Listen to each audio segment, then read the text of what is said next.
What is the biggest barrier to us reaching our fitness goals? It is always time. I don't have time to get in the gym. I don't have time to train. Life continues to get in the way. But what if I told you that time didn't have to be an issue? That we don't have to work out anywhere near as long as we think we do. That you can make time with the proper plan to achieve whatever it is your goal, whether it is strength, muscle building, any of the above, you can achieve it in a time efficient manner.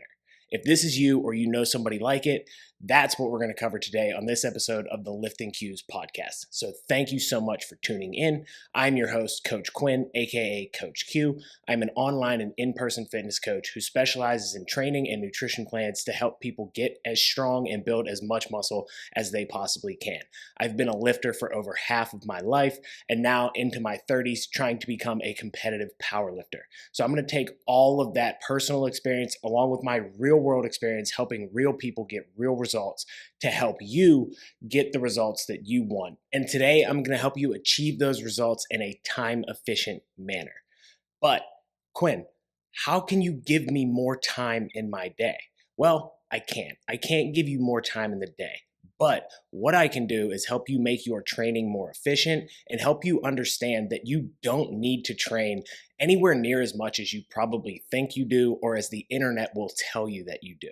So let's start right there. How much training do we really need?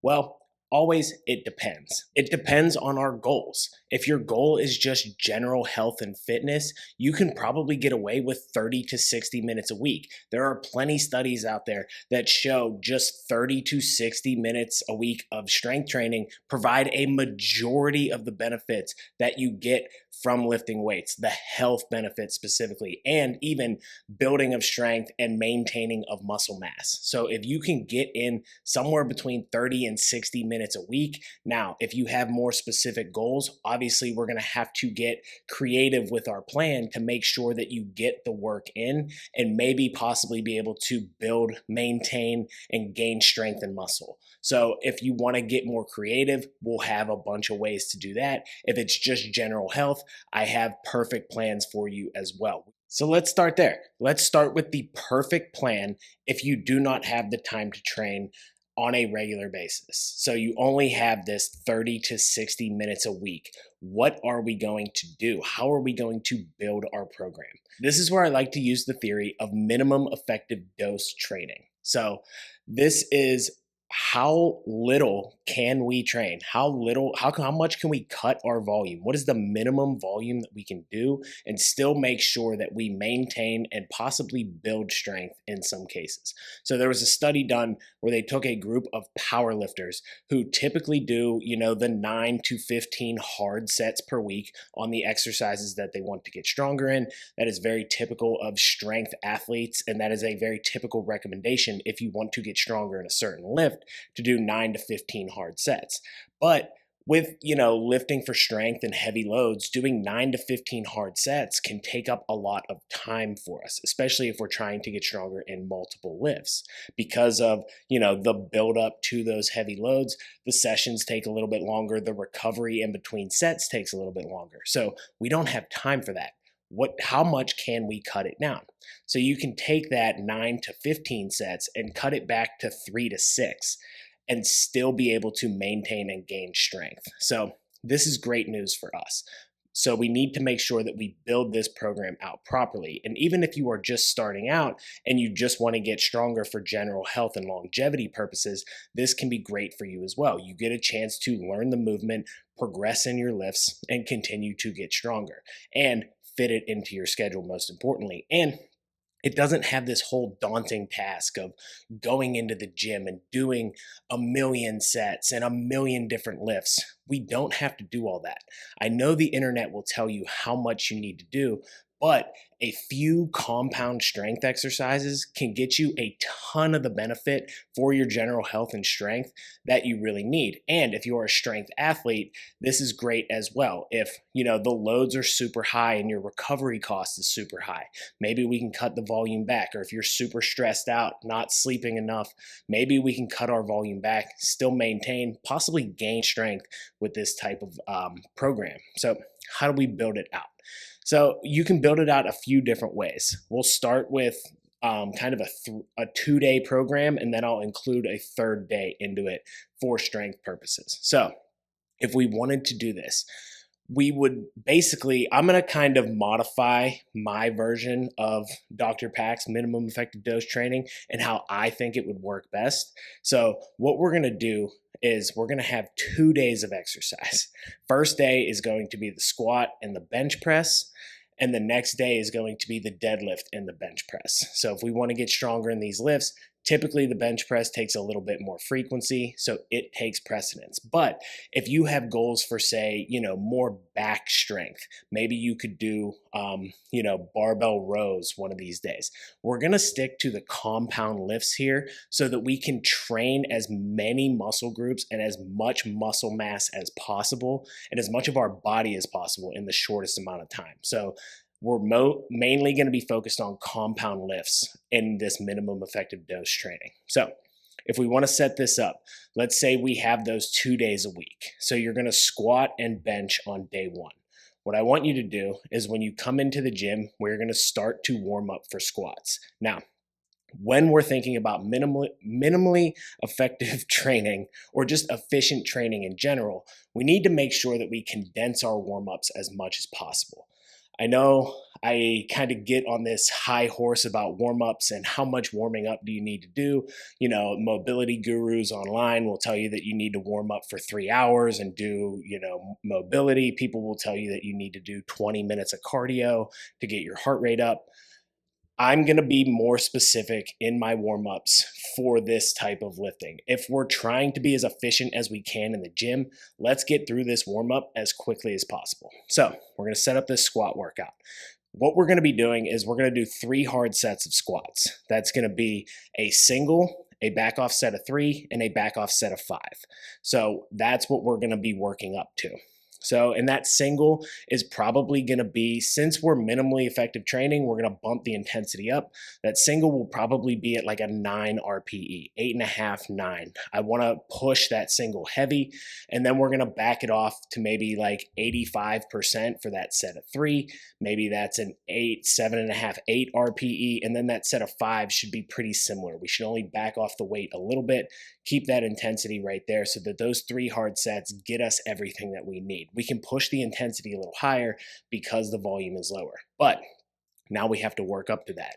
How should we do it efficiently? So if you come in, the first thing you're going to do is do some squats, whether they be body weight squats, just with the bar, whatever makes you feel the most comfortable. Start with the squat, and we will continue to progress up in weight through this little circuit that we do.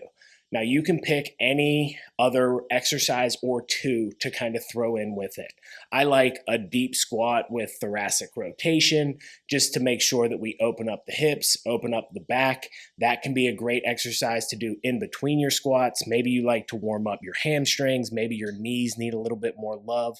So maybe it's, some lunges or leg extensions or whatever it might be. Whatever it is, keep it very light, very easy. You're going to run through this circuit, building up to that 1 rep set. So however long it takes, you keep increasing weight slowly by slowly, keep the intensity low. So the reps don't have to be super high.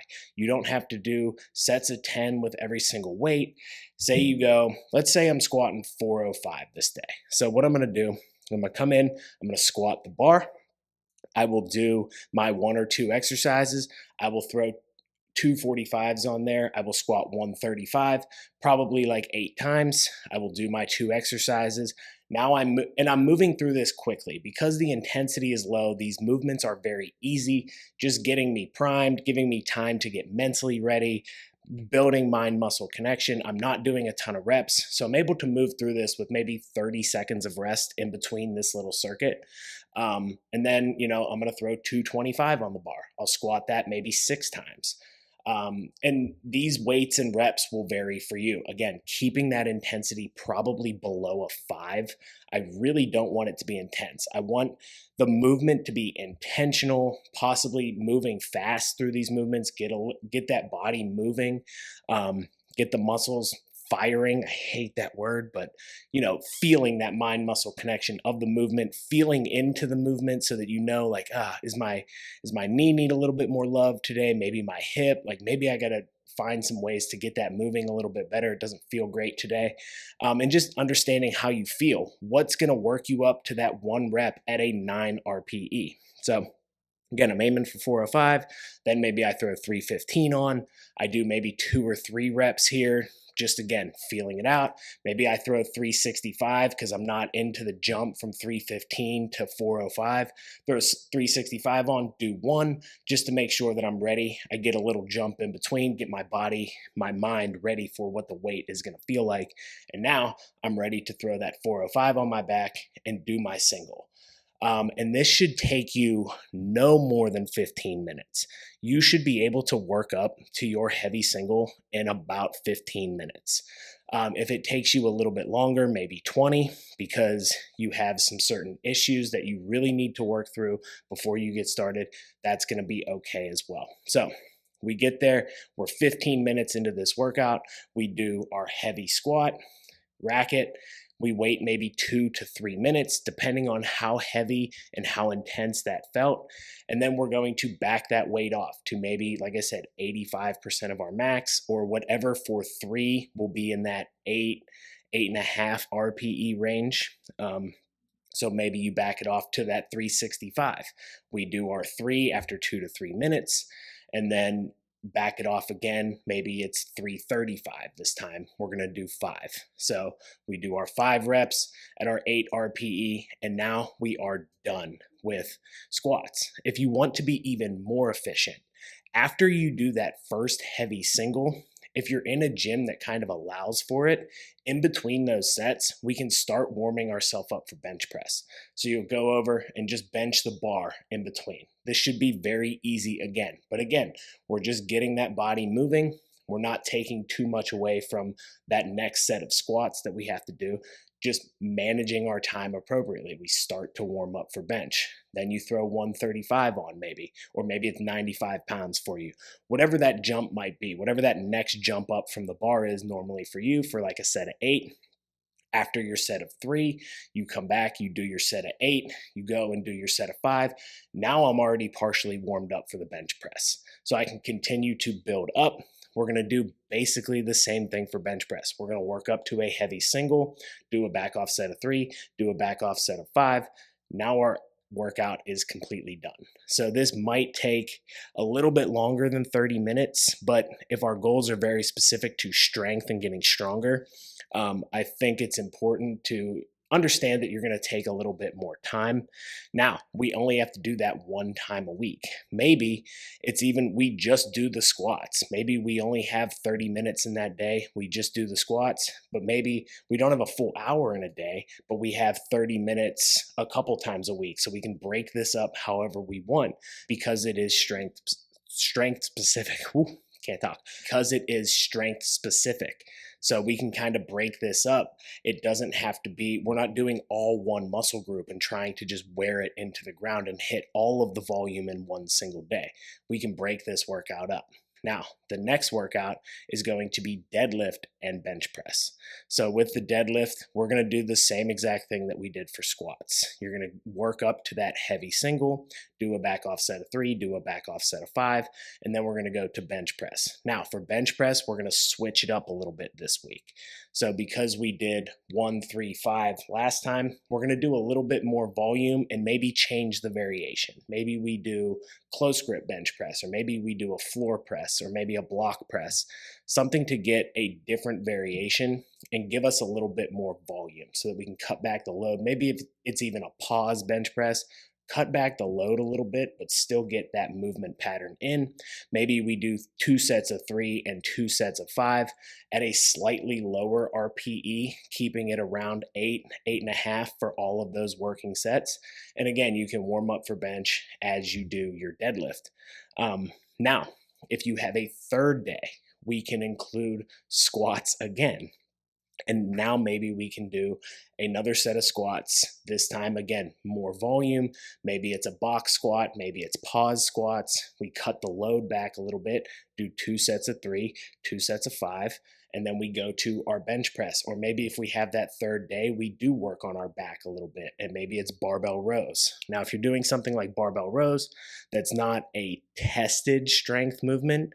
I like to keep the reps maybe in like 6 to 8 and keep the intensity very high. So do like sets of 6 to 8 at a 9 to 10 RPE. Maybe we do like 3 sets of that, and that gets us some posterior chain and some back work in that we need. Or maybe you could do like RDLs as the variation to deadlift or something like that. But again, with those movements, because they're not the tested movements that we care about, we can still get the work in and the strength in the areas that we want, hit our hamstrings, the posterior chain a little bit more because we're benching twice a week already. We're squatting to hit our quads and our glutes. Deadlift kind of hits that whole posterior chain in some way, but it's not super muscle building. So maybe if we want to build some more muscle in the back, we can include barbell rows if we can get a third day of this type of training in. But really, you can get away with like 2 days of training. And if you want to add a little bit more to it, maybe we can add a superset to the days of bench press, because it's not quite as taxing on the body. Maybe we can add some rows, keeping that intensity very high, keeping the sets down to about 3. Maybe you warm it up with bench press. As you're warming up for bench press, you do some more back. There is, as we'll get to, some studies on, supersetting that way that can actually improve performance in the other lift. So maybe you can throw in some rows in this minimum effective dose training and be able to train very efficiently. And this is a very efficient program because you can train this way. Now, what if your goal is more hypertrophy training? You're thinking, this really isn't enough volume for hypertrophy. I don't think I can get what I want out of this. My goal is not to lift as heavy as possible. Okay, let's switch it up for hypertrophy. Now, hypertrophy obviously requires more volume. The driver of hypertrophy in the gym, the stimulus, is mechanical tension. So the amount of tension that is placed on the muscle. We do this with more volume, and by getting length in that position, stretching out the muscle and contracting it over and over again increases tension. We push the intensity, which maximizes the tension, and that is how we grow. General recommendation here is at least 12 to 20 sets per muscle group per week. So you're thinking, how can I get this in? Well, we're not going to be able to get volume that high, obviously. So 2 things that we need to do. We need to push the intensity and then understand that muscle maintenance is not as difficult as muscle building. So we can make sure that we maintain as much muscle as possible, and again, possibly gain it if we can push that intensity high enough. So we're just going to shift this effective dose training a little bit to make sure that we can build some muscle and get enough volume in the sets that we do. So we're just going to flip this a little bit. So we're still going to start out with squats for our first set or our first day, because that is going to be probably the most efficient way to train your whole legs. It's really going to train the quads and the glutes, the hamstrings, not so much, but we can add some other stuff in to make sure that we train our hamstrings. But a compound leg movement, whether it be the squat, the leg press, lunges, you can mix and match movement patterns. So keep this in mind when you're thinking about efficient training as well. The most important thing is that the movement pattern is there. Like I said, if you have a very specific strength goal, like you want to get stronger in the squat, or you're a power lifter and you need to get stronger in the big 3, then that is your goal. You have to do those movements to get stronger at them. Strength is very specific. If your goal is very general strength, all we need to do is focus on movement patterns. So we need to include a squat pattern. What is a squat pattern? That is where the hip joint and the knee joint are both involved in the movement. So it will work both the glutes and the quads. What are the things that do this? Obviously the squat, all variations of squat, front squat, goblet squat, sumo squat, all of them. The leg press, obviously, it's a squat without the weight on your back. It is mostly just going to be in your legs. Lunges are a great one. All variations of lunges will work here. Step ups work here. So if your goal is general strength and function, you can sub out any of these lifts, especially considering, the time that you have. Maybe it takes you too long to warm up for squats. But maybe I can get in and work up to heavy lunges much, much quicker. Great. Let's do this with lunges. So you can mix and match the exercises if you understand the movement patterns. Again, with the deadlift, maybe we can work up to heavier RDLs or something along those lines. So figuring out the movement patterns that allow you to train the most efficiently for your goal, especially if your goal is muscle building. With muscle building, the muscle doesn't care what movement you're doing, just that you're placing tension on it. All it understands is tension. It doesn't matter if it's barbell tension, cable tension, the leg press, if the bar is on your back, it doesn't care. The only people that care are the people on the internet. So do whichever movement you can work up to heavy and train intensely with confidence in a time efficient manner. So you can sub out any of these exercises. So back to focusing on hypertrophy. I'm going to use the squat because that's what I like and that's what I would do personally. And I'm focusing on still, even if you're in a block where you want to gain some muscle and you're a strength athlete, we want to keep that squat pattern in some way. So what we're going to do, we're going to cut down even more and just increase the intensity. So we're going to work up to one heavy set of as many as possible squats at like probably a 8.5, 9 RPE. So you're going to pick a weight that you can do for 6 to 12 reps, as many as possible, at that 8.5 to 9 RPE. This is going to be very hard. You are going to push very intensely. You're going to push very close to failure. Everything that we're going to do if we're focused on hypertrophy and minimum dose training is going to be pushed heavy, hard, and to failure. So we want to make sure that we push it right to that point. So you're going to do as many as possible on those squats at that 8, 9 RPE. And then what I want you to do is do 2 sets after that of whatever you got for your first set minus 2. So you're going to keep the same weight on the bar. You're going to do that minus 2. Maybe we can cut this back to 1 set if we're very, very short on time, but let's push it again. That intensity should still kind of be there because you're fatigued from the first set. So that intensity will still be very high and we're increasing the volume a little bit. We should be getting more than 5 reps per exercise. So whatever you do for your first set, try to get probably about 8. So pick a weight you could do for maybe 10. You're guessing maybe 10, get 8, and then do, 2 sets of 6 after that with the same weight. And then you're going to do the same thing for the bench press. And with the bench press here, because our goal is more hypertrophy based, we're going to want to get some extra work in as well. So what I want to do is add a superset to this bench press. So whatever, works best for you, I would say probably a back exercise, do the push and the pull, make sure that we work our back, pick a big compound movement. I love barbell rows here. So say we're doing bench press and barbell rows. For the bench press, we'll do the same kind of 3 sets of as many as possible. With the barbell rows, I'm not necessarily going to do 3 sets of as many as possible just because it's very fatiguing on the spine, especially if we're benching as many as possible in between. Make sure that you have a spotter if you're benching, or do like dumbbell bench. You can even use machines here if your goal is hypertrophy based. So focus on what you can do best. You're going to work up to those same, 3 sets of as many reps as possible, or that 1 set of as many reps as possible, and then kind of back it off with as many as possible minus 2 to keep that intensity there. Make sure that we're getting volume. And then with the back exercises, what I like to do for my hypertrophy lifts is I'll do a set of 12, which is an acclimation kind of exercise. I'll pick a weight that I know I'm comfortable with. The intensity will still be there at like a 7 or an 8 for that set of 12. And then I'll be able to gauge the rest of my working sets from there. So next set, I'll do a set of 8. I'll bump the weight up and that intensity is going to go up. I'm going to push that to like a 9 RPE at my set of 8. My set of 12 is going to tell me what kind of jump I need to do.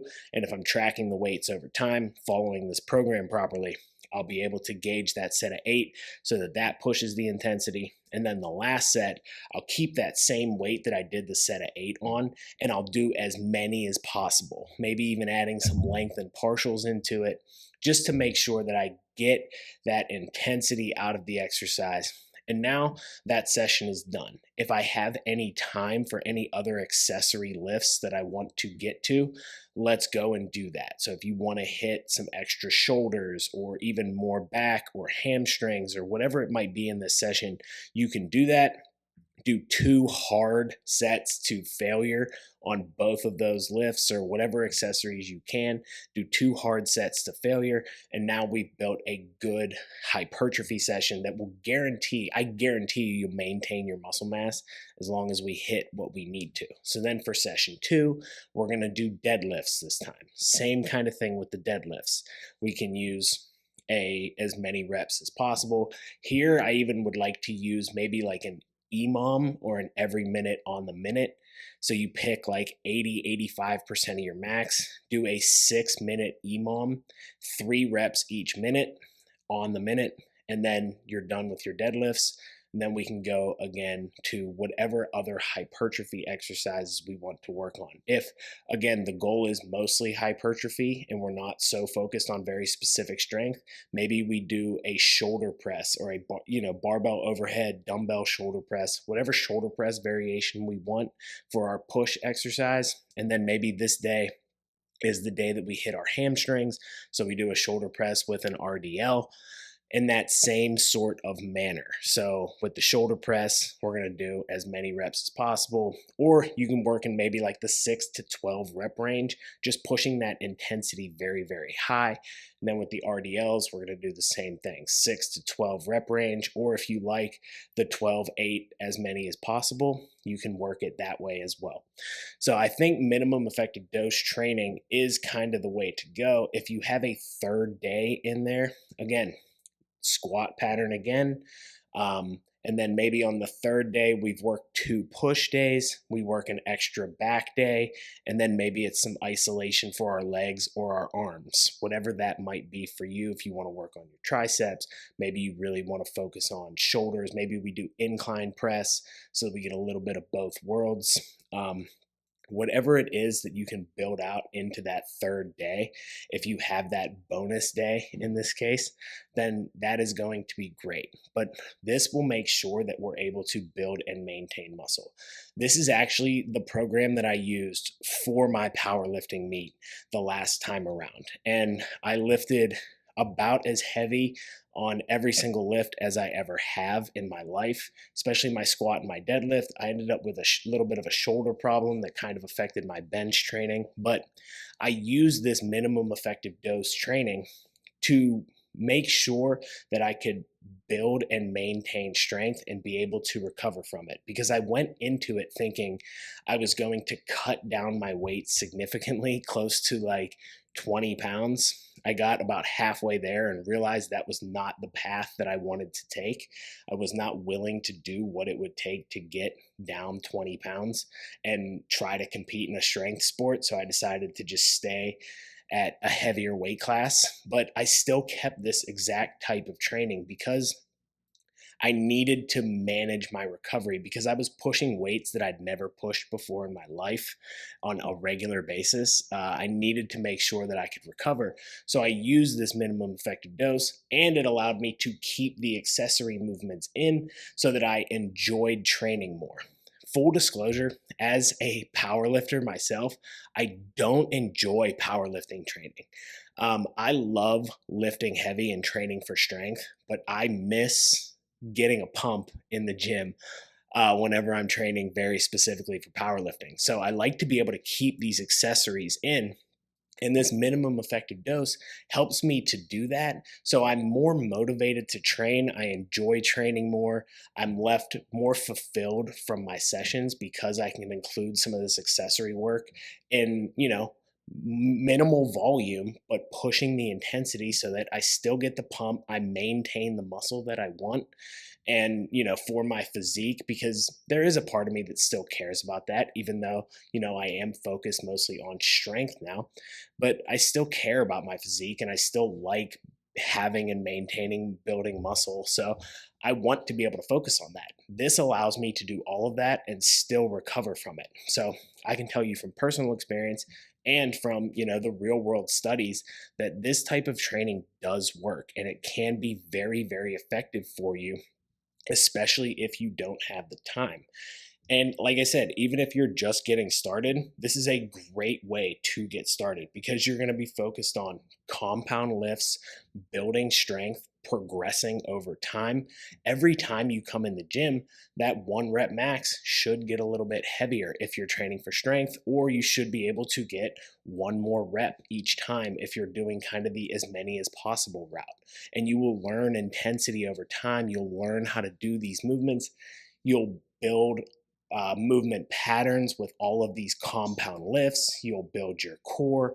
So it is a great way to train if you are just getting started, I think, as well. It should give you the foundation that you need and just get you in the gym and get you all of these health benefits that you're looking for. And again, the longevity of strength and muscle, we need to try to do this as much as we can. So if you don't have the time, this is a great way to start training. If you go through busy seasons at work and it's super stressful, or with your kids, maybe in the summertime when the kids are home, you don't have as much time to get to the gym, the routine is messed up. Let's do this minimum effective dose training. Make sure that we can maintain through the summer, and then when the kids go back to school, boom, I can hit my training again the way that I want to, and I'm not going to be overly fatigued. I'm a little bit from doing more volume, but I'm not going to be so detrained. We can avoid detraining this way as well. So if you really want to train efficiently and be able to get the biggest bang for your buck on a regular basis, this is a great way to build your programming.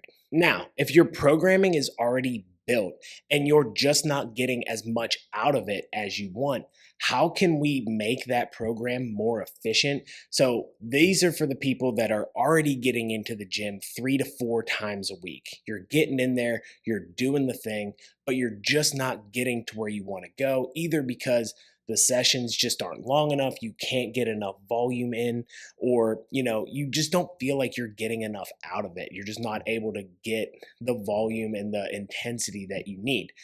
There are some methods that we can do to just adjust our training in general that doesn't involve cutting volume at all. Actually, it involves keeping volume the same or actually increasing it. So I already mentioned supersets with the minimum effective dose training. Now, it is not at all necessary to superset those workouts. They are very short, very minimal exercises. You don't have to superset, but that is for the extremely time crunched. We'll use some supersets in the upper body exercises there. But for the general person, or even people with real physique and strength goals, utilizing supersets can be a great way to make your training super, super efficient. And I think it's a great way to make your training more fun.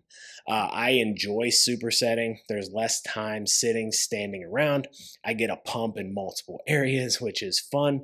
And very specifically, I'm going to use antagonist or opposing muscle group supersets. So what this is working 2 opposing muscle groups back to back in your superset, which is just doing one set of an exercise right after doing the first set of an exercise. So you do dumbbell bench press and dumbbell rows. You take maybe 30 seconds to maybe a minute in between those two. So you do your set of bench, catch your breath, and then go for those rows. And then you rest your 90 seconds to 2 minutes in between the superset.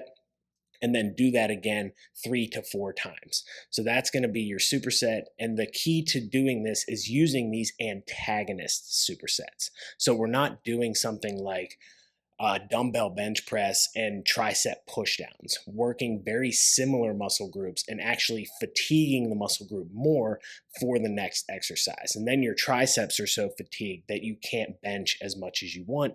You can't reach the volume and intensity. What this is going to do using antagonist supersets is actually help you increase the volume that you do, possibly increase your performance and the muscle building properties, therefore the muscle building properties of these exercises. So when we do antagonist supersets, so again, we're working dumbbell bench. I'm going to use the push pull example, and then I'll give you all of the other examples that we can do for this antagonist superset. So we're going to do our dumbbell bench press, whatever that rep range is for us in our program. I think this works a lot better for muscle building exercises. For strength specific purposes, I like to use these supersets for your accessory work more than your specific strength work.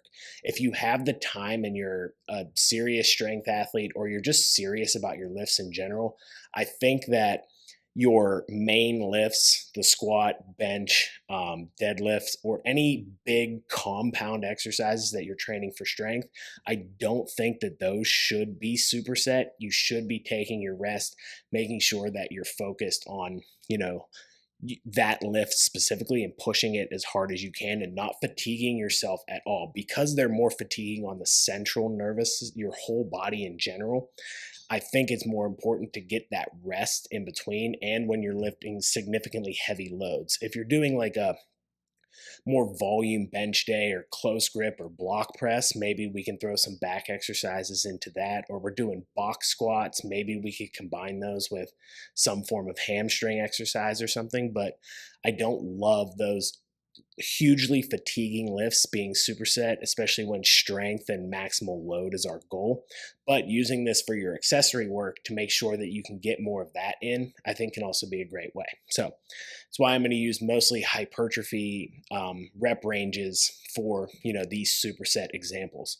But you can do them for strength. Again, if you are strapped for time and you can make them work in a way that's not overly fatiguing, you can pick exercises that you can recover from.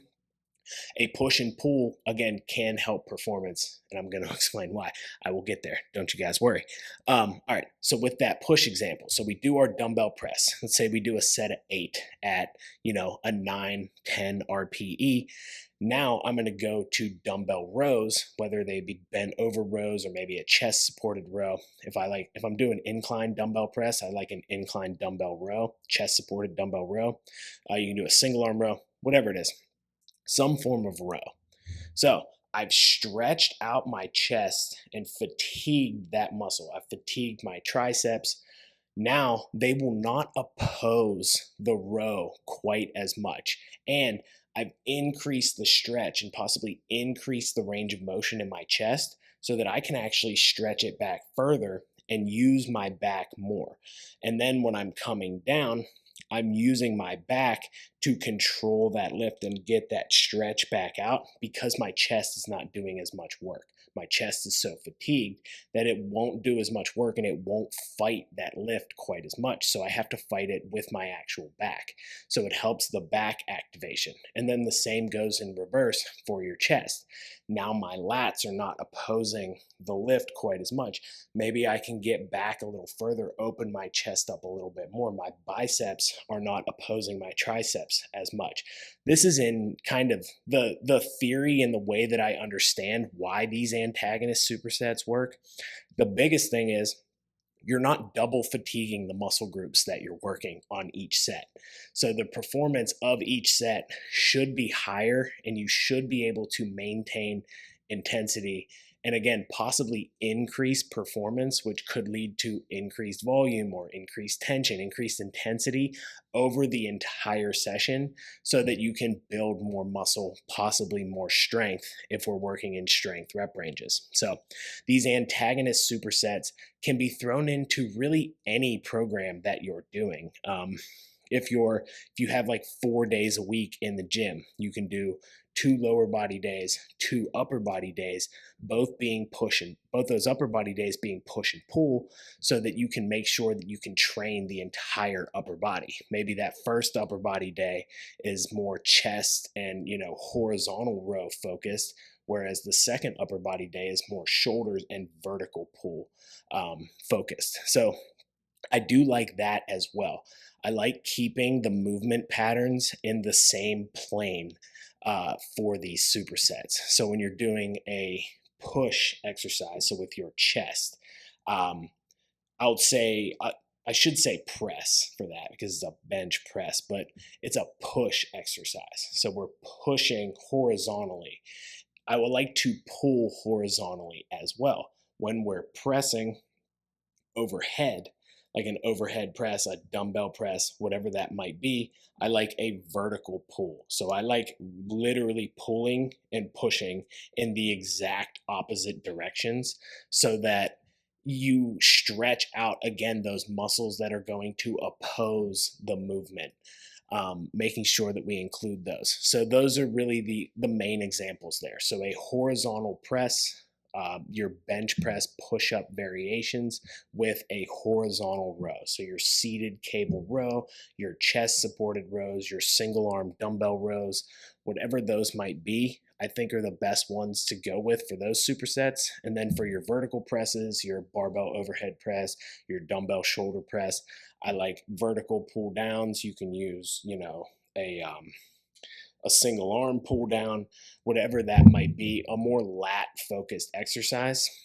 Even, rear delts in that shoulder area as well, I think can be a great one. So those are the supersets there. Then obviously, your biceps and your triceps. And then for legs, so for squat variations, anything that is, again, those squat variations that we talked about. So a barbell back squat, front squat, lunges, step ups, those don't use the hamstrings a ton. The only time the hamstring is being used is when it's kind of contracting in that lowering position. It's not really used to, bring you up. It's more the quads and the glutes. So maybe we can do some hamstring isolation exercises in those squat patterns. Or you can do, something like a squat and an RDL. I'd recommend doing more a straight leg deadlift so that you don't wear your glutes out. I like to isolate, especially when we're doing compound movements like that. I'd rather isolate the hamstrings. If you're doing something like a deadlift, or you want to superset with an RDL, supersetting maybe a leg extension or a heel elevated squat that is very quad focused, a sissy squat, something very quad focused on a more deadlift variation you could probably do as well. But I like it more again with those less taxing exercises. So like a leg press and a leg curl. You can do leg extensions and leg curls. That's an obvious one. But anything quad dominant and then hamstring isolated, I think is the way to go. If you're doing something more glute isolated, maybe it's like a hip thrust, maybe I can include a quad dominant squat or a leg extension there. Anything quad and calf you could do as well, because those are kind of more opposing movements. Leg extension, calves, anything with kind of calves, you can kind of superset that with anything. So those real isolation exercises, like I think about like lateral raises or rear delt flies, anything that's isolating very small, easy to recover from muscle groups, you can kind of pair those with whatever you want. Even if you want to do calves at the end of a session or something, you can do lateral raises with calves, you can do arms with calves. Those very isolated, low fatigue exercises, you can really superset with anything. So I think that's a great way to go for, building a superset routine. And if you have a program that you either get online or you get from your coach and you just need to make it more efficient, you can combine some of those exercises. You can look around and say like, okay, I'm doing a back exercise and I have a tricep exercise at the end of this session. I could do this tricep exercise, and then trying to build this around the gym that you're in.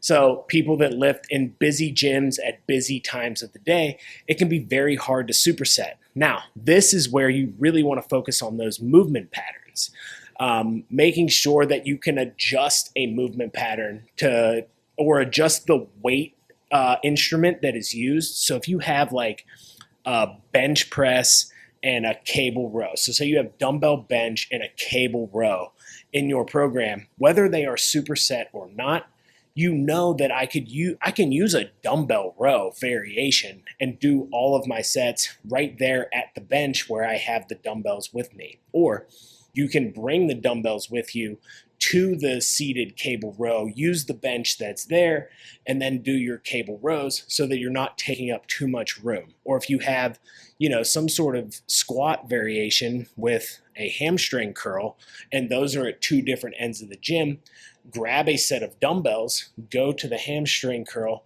do your squats with a dumbbell variation, or you can do single leg. You can switch it to single leg if you need more stimulus and you don't have enough weight to be able to do double leg squats and get the work that you want. Do a single leg variation. Adjust the rep ranges to increase the intensity. So you can make this work. And most gyms with machines or anything on the cable stack, they're typically in a very similar place. So like the leg curl and the leg extension are normally right next to each other in the gym. So you can kind of work both of those at the same time. Maybe you have to work in with people, but just be respectful and understand that everyone's doing the same thing. We can work in together. We don't have to just take machines and take up multiple ends of the gym. Make the supersets work for you. Get creative.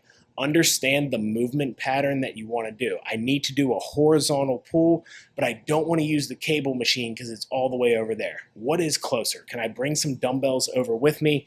This can allow you to be more efficient, be more creative, and get in and out of the gym and get your work in accordingly. So that is one big thing about supersets is learn how to manipulate the movement pattern, because that is what is most important for most of these lifts. Again, if you have something very specific that you're working on, like the bench press or the squat or the deadlift, like those probably aren't going to be supersetted and probably shouldn't be, and they should be at the beginning of your program. So anything else that you're doing is just to build muscle to support your strength or support your physique. So muscle building is movement pattern specific and tension on the muscle. So find the ways to do that that works for you and works for the superset in your gym, and that can be a great way to do it. Another great way is to get a coach that works at that gym to write a program for you. They understand how the gym is set up, and they can help you develop those supersets that work for you in that gym. So what else can we do if we're not going to superset every single workout to make sure that we get more volume? One of the ways is what is called cluster sets, or you can use rest pause sets kind of in the same way. They're a little different in their variations, but this is how we're going to do it. A cluster set. It's exactly kind of what it sounds like. It's a cluster of sets put together to make one big set. So let's say we want to get 9 reps out of an exercise, but we have a weight that we can only use for 5. We need a way to get more reps with more weight, but we want to condense the time that we have to do that. So what we're going to do, we're going to pick a weight that we can do for 5, and we're going to do it for 3 sets of 3 consecutively with very little rest. So you'll do the set of 5, or you'll do the set of 3 with the weight you can do for 5, rest 15 seconds to a minute, probably around 30 seconds is going to be your sweet spot. And then you're going to do another set of 3. And then you're going to wait, and then you're going to do another set of 3. That's going to get you 9 reps out of that 5 rep weight to get more volume and more work out of it in less time than if I did 2 sets of 5 with 2 to 3 minutes rest in between. So I can get more volume and not have to use as much load. I don't have to push the intensity. The intensity will still be pushed, but not in the same way as doing that same set for a straight set of 9. So the recovery cost can come down a little bit. Now, a rest pause set is very similar to this, except you just set a rep goal in mind. You do as many as you can with the weight that you have, and then you rest that same 15 seconds to maybe a minute max. And then you just do as many reps as you can again, rack the weight. You do the same thing, as many reps until you get to the target rep range. So maybe you set a rep range of 15 and you pick a weight that you can maybe do like 8 for. So that way I can kind of almost double the reps with the weight that I can do. I do 8 on my first set. The next set I can get 4.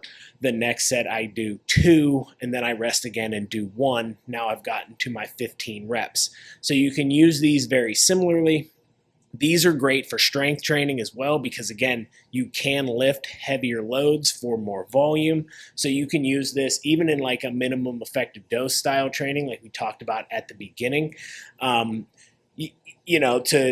work those heavy working sets and get more work out of them. But these are great ways to make sure that you get the volume in a time-efficient manner and you don't have to incur the same recovery cost because the weights are, not quite as heavy. Next one is going to be drop sets. This is a great way if you can't superset everything that you want and you don't have time to get the volume in. You're going to do your set. I love rows for this example, so I'm going to do seated rows. I'm going to do as many as possible on my set. And then I'm going to drop the weight like 20%.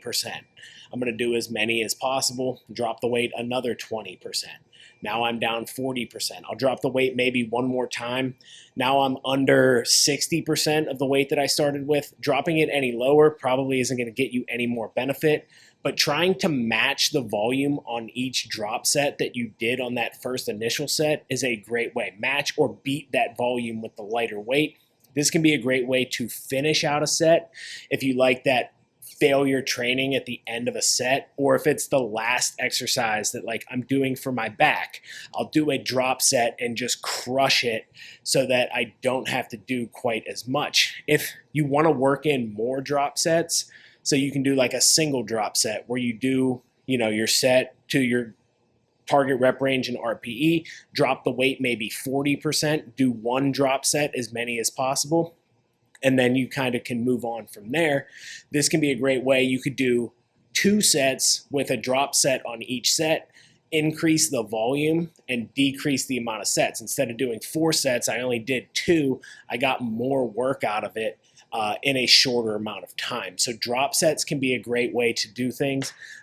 Just be wary of, again, how many drops you're doing in the set, because once we get to a certain point, once we get to a weight that's so light, it's not putting the tension that we need. We're probably just doing quote unquote junk volume. It's not junk, but it might just be taking up more time than it's worth. And don't do too many of these early in a session and wear out like your back or whatever muscle group. If you have to do another exercise with that same muscle group, don't wear it out with a drop set early in the session just to not be able to do as much later. If, again, we need to get more work in each of our sets, we can utilize these drop sets on like the last set of that exercise, but let's make it a single drop, make it a bigger drop in weight so that we're not just wearing ourselves out quite so much. But drop sets are a great way to finish out sets, finish out sessions. They're great for isolation exercises to get that volume in quickly, and it's not going to incur the same recovery costs. So utilizing drop sets, you can do this anytime with any program. So you see, like I said, you have 3 sets of something. Okay, I only have 5 minutes. I can't get all 3 sets in. Let me do 2 drops. Now I get 3 sets. I get a bunch of volume and I've hit that intensity. Now I'm out the door. This is mostly going to be for hypertrophy work. Again, if you want to do maybe some drop set back offs for strength, maybe you could, but again, if you're pushing heavy load, it's going to be really hard to drop the weight. So I like to focus on this more for hypertrophy and mostly isolation exercises, either at the last set of an exercise or the last set that you're doing for that muscle group for the day. Hit a heavy drop, or whatever isolation work you're doing. If you just want to do some drop sets, I think this is a really fun way to train, so you can kind of do it that way as well. Another one I'll utilize is EMOMs. I mentioned this in the minimum effective dose training. You can kind of do it with deadlifts, but you can do it with anything. Picking 80-85% of your 1 rep max if you want to do this for strength, and doing every minute on the minute. I do 3 reps with this weight. Maybe it's not even that heavy. Maybe you start out at 65-70%. Do 3 reps every minute on the minute. And that way I can do 5 minutes, I can do 7 minutes, I can do 6, however many sets I want to get in. I know exactly how long that is going to take. So I'll pick a weight that matches the intensity that I want, that I can get the work in and finish out the set. This even works for back off sets as well. So if you want to work up to a heavy single, then do an EMOM. This is also a great way to finish a session. I like EMOMs for, maybe arm exercises. Maybe I'm doing curls and I'll do 5 minutes of curls, as many as I can every minute on the minute, or 20 reps every minute on the minute, whatever it might be, whatever works best for you in that minute to hit the intensity and the volume that you want.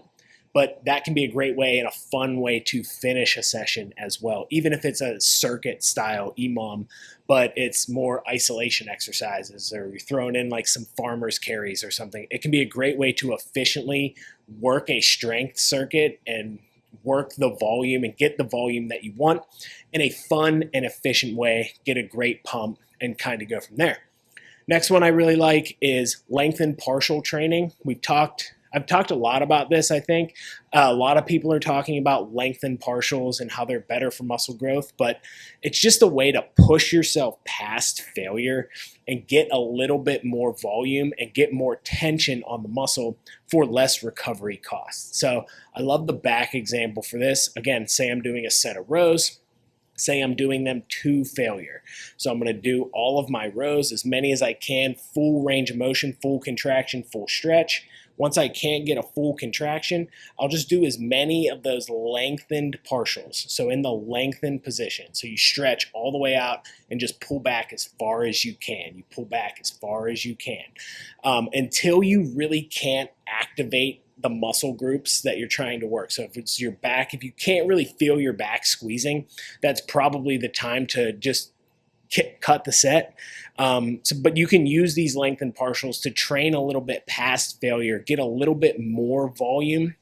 And again, maybe you only can do 2 sets of an exercise, but if I use lengthened partials at the end of each set, I've increased the tension and the intensity that I was able to train at and get more work for less recovery cost and less time, because I didn't have to rest as long in between even. It didn't take away from that, so I'm able to still get that work in. And the last thing I will say is, if you don't have a lot of time to train, no matter what you're doing, go into the gym and train hard, especially if you don't have a lot of time. Make that time worth your while. You are not there to not get benefit. If you are squeezing training time into your life, you want to get the benefit out of it. So go in there with the intention of training hard. I only have to do this twice a week for 30 minutes. Let me give it everything I have. And because we won't be able to get the kind of volume in. Now, with some of these volume things that we kind of went over, maybe we can get more volume in, but the key to all of these tactics is to make sure that the intensity is there for our goals. If your goal is muscle building, making sure that intensity is super high on everything that we do. The goal is strength, the intensity still needs to be there. A 7 or 8 RPE with, a significantly heavy load is a hard set. Make sure that you are doing that and pushing that progress and continuing to progress the intensity as you go, so that you're getting out of it the time that you're able to put in. You're making this time for yourself. Go in there and train hard. No matter what variation of time efficient training you decide to take from this episode and put into your training and put into your life. If you're just starting training and you want to start a minimum effective dose program, go in with that intention of giving it your all. And that is the importance also of having this plan, is understanding that I have a plan, I'm going in to follow it and execute with intensity. So if you are strapped for time, Have a plan. Don't just go in and do the same thing every single time in the gym, because we're just going to stay exactly where we're at. Great, something is better than nothing, but why wouldn't we want to get the benefit out of it if we're making this time and squeezing this into our schedule? And if you're just in a place where you're maintaining your strength and muscle, we still have to train hard. You're going to, if you're at that point where it's like, oh, I'm at a really busy point in my life, or I'm cutting weight, whatever it is, I need to continue to train hard because I have real goals. So making sure that you're using this efficiency of training, but using it to train hard, using it as almost an excuse to train harder. Because my volume's lower, I can do more and be able to recover from it. And I'm not training a ton, and I have real goals of improving my health and improving myself mentally. Going into the gym with a plan and executing and training hard is going to give you all of those benefits. So if there's anything that you take away, if you do not have an extended amount of time to train, make sure that you are training hard. So, in conclusion, how do we train efficiently if we do not have the time? If we can only make a small amount of time, how do we train efficiently? Number one is a minimum effective dose training program. So either if you are just starting out and you only have a little bit of time, we're going to focus on the big compound lifts. And in the lifts that we want to get stronger in, we'll try to fit in all of the muscle groups that you want to get stronger in. If it is general health and you just want to get generally strong, if you have, very specific strength goals, or you're a powerlifting athlete or a strength athlete in general, we'll make sure to fit in the exercises that you want. About 3 sets per 3 to 6 sets per exercise per week for strength. If your goal is hypertrophy, we're going to bump that volume up a little bit on those sets. We're going to keep it in that 3 to 6 rep range for each muscle group. We're just going to bump up the rep range and the intensity of those exercises to make sure that you can get what you want. You can do this in 2 to 3 days per week. If you have a program and you're getting into the gym regularly, but it's just not enough right now for the time that you have, let's utilize some supersets. Build out a program that uses non-opposing muscle group supersets so that you can get more work in, improve your performance, increase volume, and decrease your time in the gym. So utilizing supersets, building a program around that, getting creative in the gym and the exercises that you do so that you're able to superset even in a busy gym. It is always going to be possible.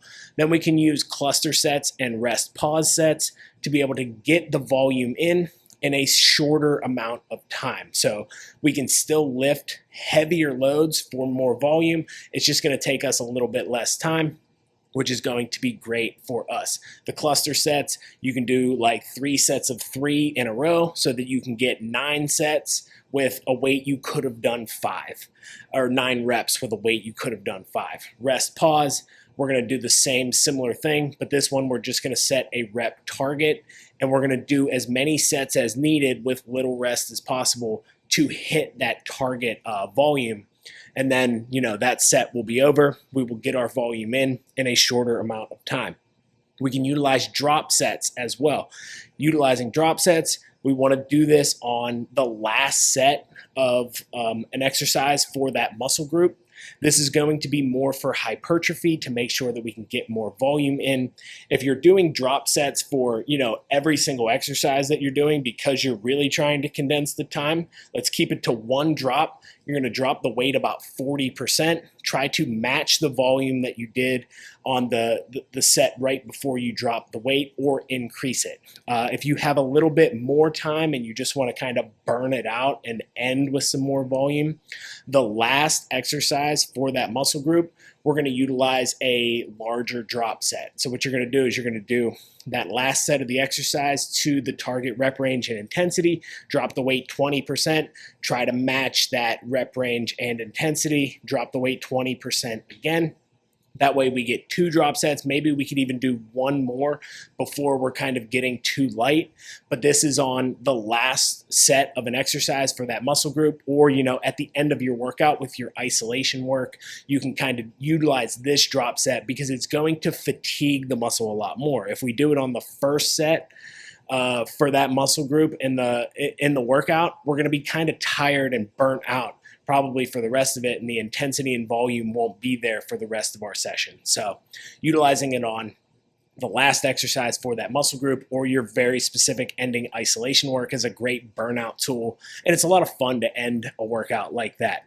Next one we can use is EMOMs. So this is every minute on the minute. We set a time limit, however many sets we want to get.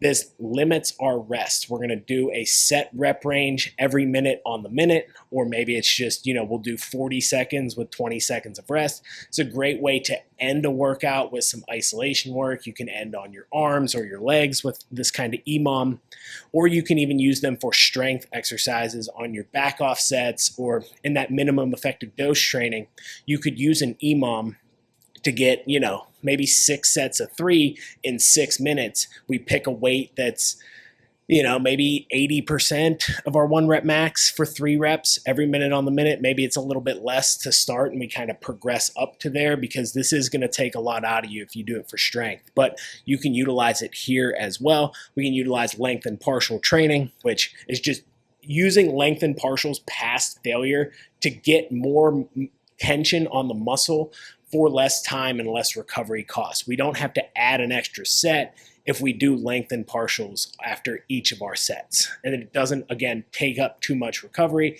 but increases tension. Length and partials are going to be the best for, muscle building. The length is so important that why don't I get that extra length if I can and save myself some time and an extra set on top of it. And then, guys, train hard. We don't have a lot of time if we're trying to train efficiently, so train hard. I think that is going to be the key.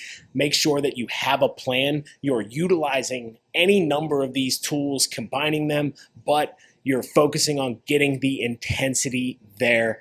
Let's train hard. That is going to be the key. If we don't have enough time, get in there and train hard. Thank you guys so much for listening to this episode of the Lifting Cues podcast.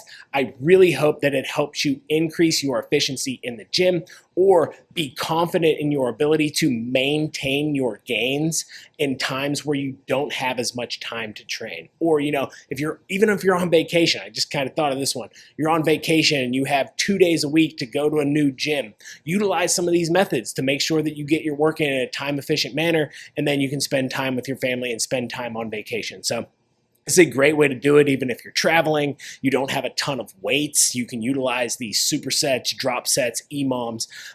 You're in a hotel gym, whatever it might be.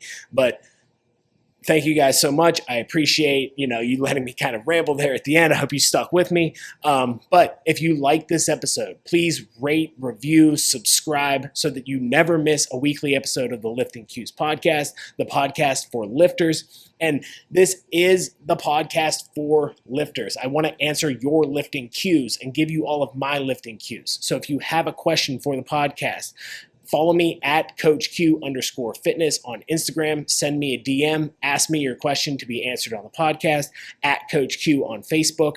Again, send me a message. I will answer your question on the podcast. Look out for my posts about the podcast. Comment on them. Ask your questions. I want to answer your questions and give the lifters what they need and give the lifters what they care about. And until next week, lifters, get efficient and train hard.